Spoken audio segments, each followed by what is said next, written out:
Imagine someone walks into your office today and pitches you a brand new smartphone. Okay. But this isn't, just a slight camera upgrade. They look you dead in the eye and claim they've invented a phone that never, ever needs to be charged. Oh, wow. Yeah. Oh, and by the way, if you just hold it up to your forehead, it cures the common cold. Right. I mean, you'd laugh them straight out of the room. It defies the known laws of physics, biology, all of it. Yeah. You'd instantly know it was a scam. Exactly. You'd say, that's not technology. That sounds exactly like magic. You would never buy it. You definitely wouldn't invest your life savings in it. No, absolutely not. But what if the person pitching this impossible magical device wasn't selling a phone, but a revolutionary medical device? And what if the people they were pitching it to weren't everyday consumers, but like some of the most powerful, wealthy, connected figures on the planet? That is exactly where the critical thinking, that basic impulse to just laugh the impossible out of the room, completely evaporated. Welcome to this special deep dive. Today, we are tearing into a really high-stakes, fast-paced, true crime thriller about a staggering $9 billion illusion. Yeah, a massive mirage. We're looking at the meteoric rise and the catastrophic implosion of Theranos and its founder, Elizabeth Holmes. And our mission today isn't just to gawk at a financial fraud, right? We want to figure out the structural blind spots that allowed this to get so incredibly big and how that deception actively endangered human lives. And we are talking about a deception that infiltrated the absolute highest echelons of global power. And, the everyday retail spaces where you just buy your vitamins and toothpaste. Right. So let's set up the pitch. Picture a 19-year-old college dropout walking into these incredibly intimidating boardrooms, spaces filled with, seasoned billionaires, military generals, media moguls. Titans of industry. Exactly. Her pitch is basically that magical smartphone I mentioned, but it's a medical device. She points to a machine about the size of a desktop printer. She called it the Edison, and claims this single small box could detect hundreds of diseases. Everything from cholesterol to terminal cancer. And the really wild mechanism behind it, the hook she dangled, was how the machine got its samples. She claimed the Edison could run all of these complex tests using just one single drop of blood from a finger prick. Which, I get the appeal. From a medical standpoint, that is the holy grail. No massive needles, no huge lab fees. It removes all the friction of healthcare. It's the ultimate utopian promise, really.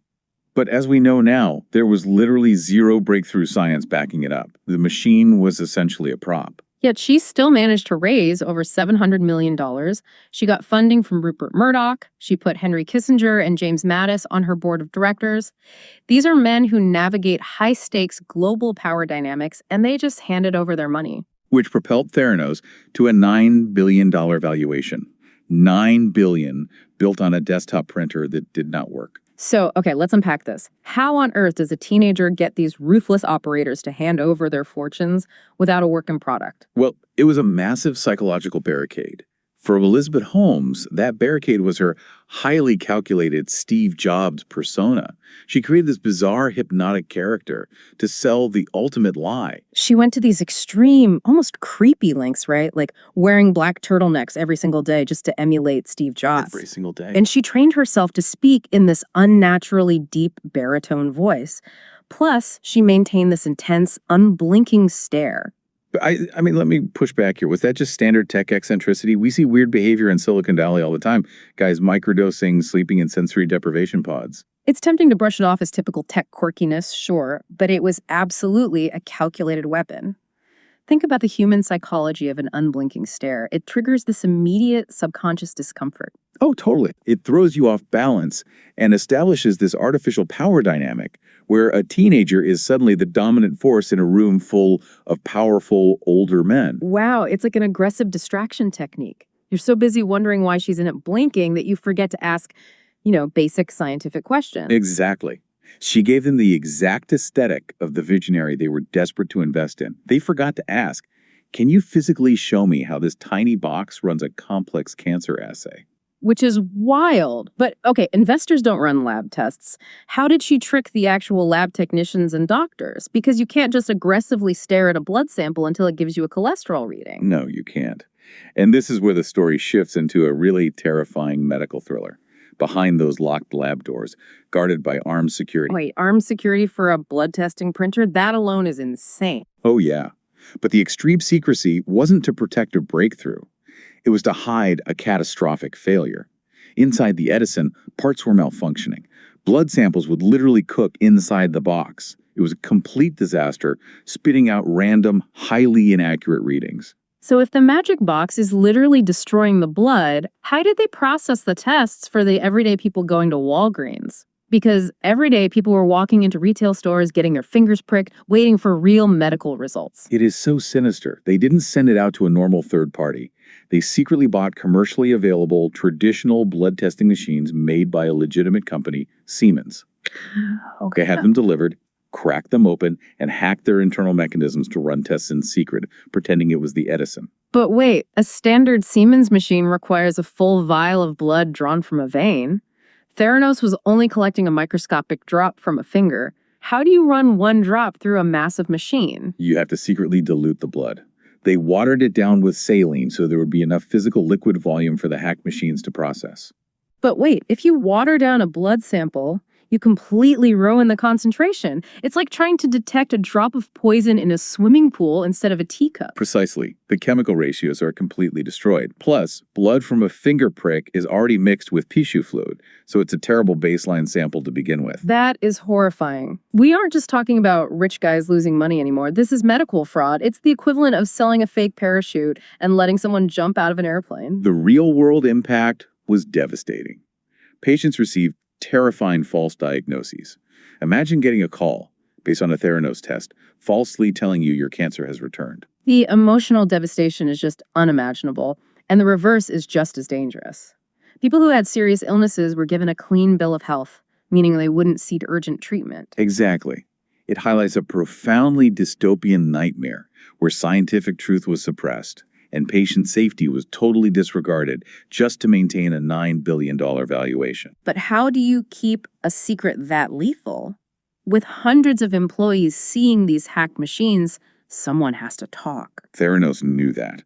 So they turned their company into a fortress of intense paranoia, intense surveillance, severe corporate bullying, mainly led by the COO, Sunny Balwani. Just weaponizing non-disclosure agreements to keep everyone quiet. Right. If a scientist raised concerns, they were threatened with ruinous lawsuits and fired. So with billions of dollars, legendary politicians, and armed guards, how does the truth finally get out? It comes down to two young, incredibly brave people right out of college, Tyler Schultz and Erica Chung. They were entry-level lab workers. Right. They didn't have the prestige, but they had access to the raw data. They saw the dilution protocol. Yes, they saw management just deleting outlier results to make the marketing look better. Which is blatant fraud, and the personal stakes are crazy. Tyler Schultz was the grandson of George Schultz, the former Secretary of State on Theranos' board. The family conflict is Shakespearean. Tyler tried to warn his grandfather, and his grandfather chose to believe Elizabeth Holmes over him. Oh, man. So Tyler and Erica realize human lives are in danger, and they secretly gather evidence. But Theranos unleashes psychological warfare on them. Ruthless corporate law firms threatening bankruptcy. They even hired private investigators to physically stalk them. Imagine being in your early 20s, and strange men are following you to the grocery store. It forces you to realize the sheer weight of what they were up against. The FDA didn't catch this initially, the billionaire investors didn't. It was the unwavering ethical conviction of two young individuals. Truly staggering bravery. They secretly blew the whistle to Wall Street Journal reporter John Carreyrou. And Carreyrou's rigorous investigative journalism ignited the powder keg. He bypassed the NDAs and dragged the dark secrets into the public light. And the collapse was spectacular. The illusion shattered overnight. Once the hard science was questioned, the regulators flooded in. They looked inside the box and found exactly what the whistleblowers claimed. The Edison was a total sham. The valuation plummeted to zero. Theranos was liquidated. And Elizabeth Holmes, the woman with the black turtlenecks and the unblinking stare, was convicted of federal wire fraud and sentenced to over a decade in federal prison. A stark end to one of the most dangerous frauds in modern history. What a rapid, intense journey. Let's do a quick recap. We went from a 19-year-old's magical one-drop pitch to the hypnotic Steve Jobs cosplay to the terrifying reality of hacked machines giving false cancer diagnoses. And finally, the explosion to zero thanks to a couple of entry-level whistleblowers. It's a narrative that demands we look at our own vulnerabilities. We live in a world constantly pitching us the next magic tech solution. Yeah, we have to demand actual proof over a charismatic pitch. The tech world loves the phrase fake it till you make it. But at what exact moment does that celebrated hustle culture cross the line into catastrophic harm? That's the real issue. It leaves you with this provocative thought. If another charismatic founder wearing a black turtleneck and carrying a magic box showed up tomorrow, would we all be fooled all over again? It's a scary question. It really is. Thanks for joining this deep dive. Demand to see the science, and we'll see you next time.